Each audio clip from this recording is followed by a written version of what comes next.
Friends, Romans, and Forons, lend me your ears. Today, I'm going to be relating a story about being attacked by a pit bull and connecting it to Sorel's reflections on violence and reflections on violence in the near future. So, I was attacked by a pit bull on Sunday, and I know my detractors are going to hope that I suffered some bodily injury, but unfortunately for them, I did not, being capable of dealing with the problem. And I was thinking about how Breck and Mac would deal with, my favorite comedy team, by the way, deal with this problem. And I'm sure Mac would raise his staff or his cane to invoke the wrath of God or the wrath of his scriptures or his icons upon the pit bull while frantically typing or dialing for help on his iPad with his other hand, his free hand. And Breck would be groping for his pistol while the pit bull would be tearing away at his trousers, because obviously there's no way Breck could draw and fire at a pit bull before the pit bull could close on him. And that's the reality of his situation, unfortunately, for him being an elderly invalid. And so, yeah, he would be fully armed. He would have a great pistol with a magazine full of plus P rounds or what have you, hollow points, and the end result was would be that he would be unable to use it successfully because the dog would be upon him before he could draw or, even reach for his gun. So those are unfortunate realities for those two. But I was thinking in terms of violence. I wrote a paper a number of years ago called The Sword and the Scabbard. And the idea of the sword and the scabbard, it related to the concept of nuclear weapons and whether they are any use, because there is a school of thought that the half-life of the fission or what have you, and I'm sure Macrobius cannot speak to this, the actual utility of the weapons is null and void now, because they've been sitting so long, the nuclear weapons are no longer usable. The fission or whatever, I know nothing about such things, but I've read theories that these fission weapons or what have you would no longer be able to be detonated successfully over a hostile population. And the idea of the sword and the scabbard, the allegory, the analogy is that the sword has been in the scabbard so long you haven't drawn it. There's been no reason to draw it. It's been a decorative piece of, rather than a utilitarian piece of equipment or weaponry. And consequently, the sword has rusted in the scabbard. Now, we don't know whether the sword is entirely rusted, the blade is gone in the scabbard, or it's just simply rusted into the scabbard because it's been so long since you drew it that if you grasp the handle and tried to pull it out, you would be incapable of removing it from the scabbard because it's simply been in there so long. So we don't even know if there's a whole blade in there anymore or not. And this is the case with the pit bull, because I was riding my horse down the road, and the pit bull didn't just come out and attack me. For one thing, I was on a public road. I was in an area where there are a lot of fishermen on a lake, and I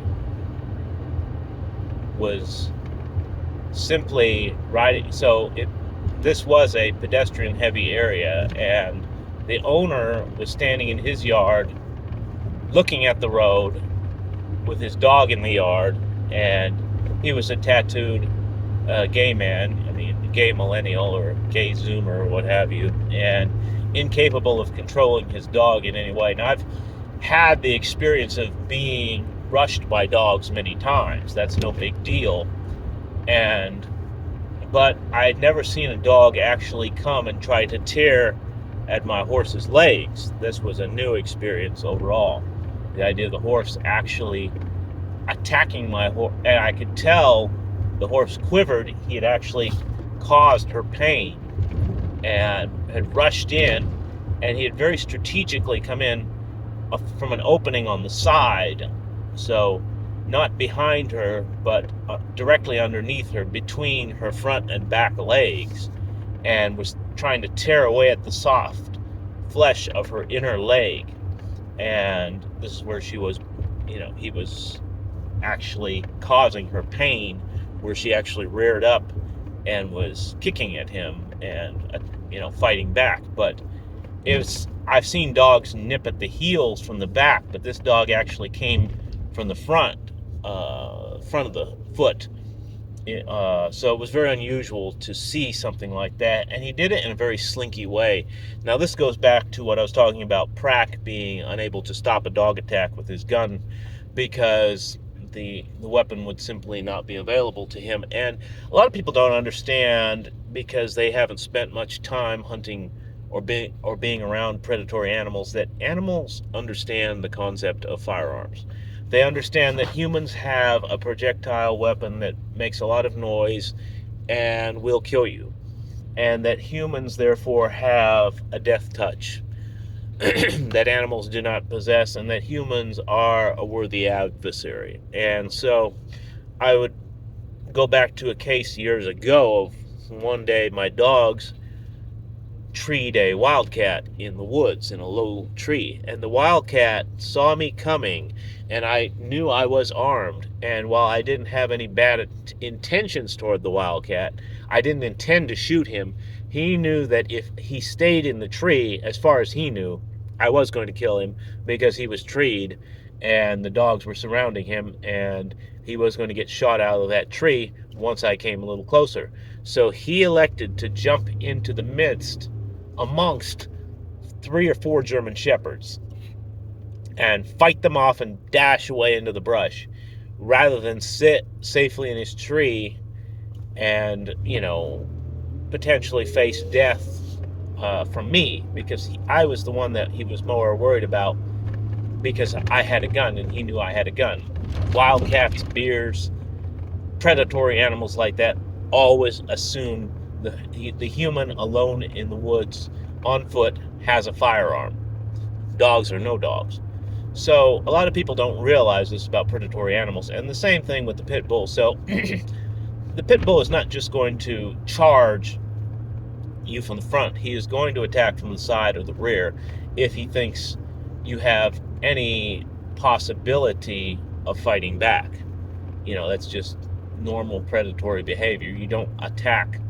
Now, you might attack a woman or a child head on, sure, big deal, but you're talking about a grown man on a horse, and obviously you don't necessarily know the horse's capacity for defending itself, or in my case, the horse was on somebody was mounted by somebody who was not going to panic under the attack, and had ridden horses that were capable of fighting.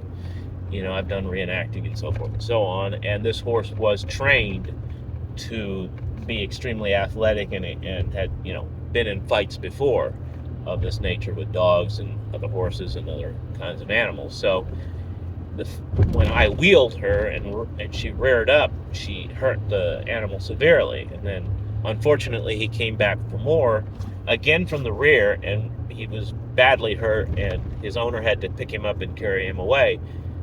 I think he had crushed ribs, and blood was coming out of his mouth, and so forth and so on. But the point of the matter is that people have unrealistic ideas of what violence in the near future is going to hold, because I'm going to do a separate video on this, but being as how the white race is nearly extinct, being that most of the old white people, and some of them are extremely dangerous, don't get me wrong, but most of the old white people, the older individuals who were capable of great violence, are getting to a point of feebleness where they are no longer capable of anything, are having reached that point, that it's easy to take them down. Individuals like Breck, you can tell he's feeble just by his photography. His photography is that of a man maybe 20 years older than he is. If you just look at the way he holds a camera, you can tell he can't hold a gun successfully to repel anyone. You could just walk up to him when he had the gun in his hand, take the gun away from him. That's pretty much how Breck is. And no disrespect to him. In his day, he was a formidable individual, but, instead of maintaining any semblance of health, he decided to eat himself into, a blob, basically. He decided to eat zog chow till he basically died. And he's in the process of doing that. And you can tell that he is still not eating healthy because his hand is still very unsteady when he holds the camera. So, no disrespect to him. It's just everybody has their flaws and failures, and we don't necessarily, do this to criticize him as much as to say, this is an injunction, don't be like Breck, because then you'll lose the special abilities that you had prior to the time that things went south on you. So, or prior, you'll lose the talents and skills that you possessed by losing your health. And it's a common flaw, especially with white people. They totally squander their talents more often than not. So, that being said, you see the future of violence is that, first of all, the predators who have been long cowed and at bay now start to come in behind you. And these are two-legged as well as four-legged predators, and they start to sense the overall weakness of individuals around them. They really aren't afraid of brown people in general, because most predatory animals over 100 pounds can outsmart a non-white person, unfortunately, and consequently they aren't that scared of non-white people, even with guns. And then you have the two-legged predators, who again are starting to realize that the younger whites are weak and the older whites they're weak psychologically, and the older whites who have stronger minds are getting physically feeble. And so it's very easy. First, you still don't take chances. You come around behind them. You try to get in behind them, and you're not going to be met with as vigorous a response as you would have been a few years ago. A few years ago, you're going to be met with a vigorous response, but every year the white man's body gets weaker and weaker and fails more and more. So he may make a vigorous enough response the first, second, and third times to totally cow those individuals who are coming up behind. But once the response, they start to gauge the response and see how feeble it is, then at some point it's going to be so feeble that they decide to risk a frontal assault, and they are successful. Numerically based, they're simply bound to be successful based on the strength of the individuals who are coming against, who are comparatively a large number of polar bear hunters. You have 10 non-white polar bear hunters hunting one old polar bear. Guess what's going to happen? They're going to win. So, as I said, it's very unusual, going back to my case, of the dog actually attacking, because I've been around pit bulls a lot. I've been around dangerous dogs. I've been around dogs, and I will say that a dog that will attack an animal on which a human is riding will also attack a human on the ground. And I think he had various reasons for doing so. I think he felt he was acting in defense of his feeble owner, who no doubt felt cowed. Being a white millennial kid, he no doubt felt cowed by an Indian on a horse, and felt cowed by my overall appearance, which, anyone would. It's no big deal. But your owner feels cowed. I try to look at it from the pit bull's perspective, and so you're going to do what you can to defend him in your own way. Now, you don't feel brave enough to attack the horse from the front or attack the man from the front, or so you're going to go act as you can, attack for the rear, because you don't have the support of your owner. He's cowed, so you're trying to defend your owner without his permission or blessing or support, and so you're doing what you can to get around it. So I think I look at it from the perspective of a predator as well, because I like to think of myself as a predator. So I'm trying to see things through the pit bull's eyes as well. And I think pitbull honestly has a logical case for his actions.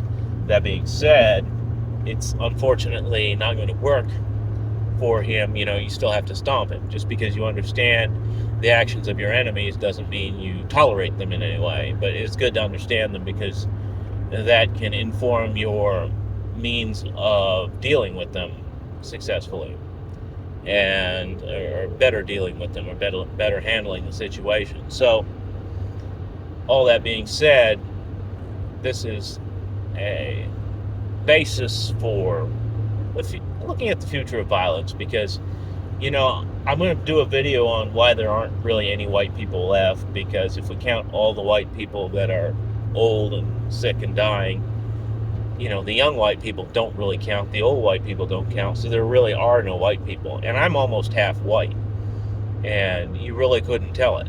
And unfortunately, I was gifted with this white brain, and it's really of no use to me, because what you going to do with it?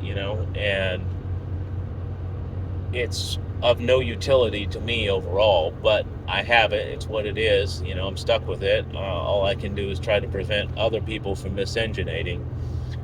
But it's going to be very interesting as violence emerges more and more in our society. A lot of people are saying, they have these t-shirts that say, give violence a chance. And violent men are, for the most part, scared of violence. After a while, you get burnt out on violence, because, and I'm going to talk about that in another video, because violence really doesn't lead you anywhere.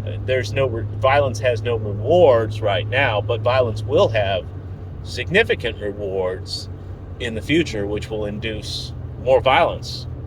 Obviously that's going to be the more violence is rewarded, the more violence there will be overall. So this is the future that most forums can look forward to, being primarily Hugh White, and there are individuals like Shernot who deal with this mental illness and violence every day, but they're not able to really articulate what they're undergoing or what they're seeing, because they're on the front lines, and not everybody who is on the front lines is able to give a precise or coherent report. Not to say that Shernot isn't coherent, but he often says things in a very coherent manner, like he was saying, vote harder, Goyim, and that was a very salient analysis of the whole political situation. I won't say it wasn't, but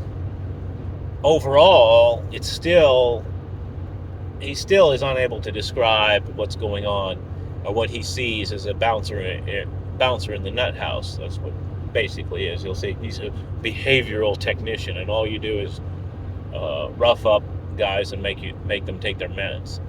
And so that's the whole issue. But again, this is why I'm able to articulate this and most people can't.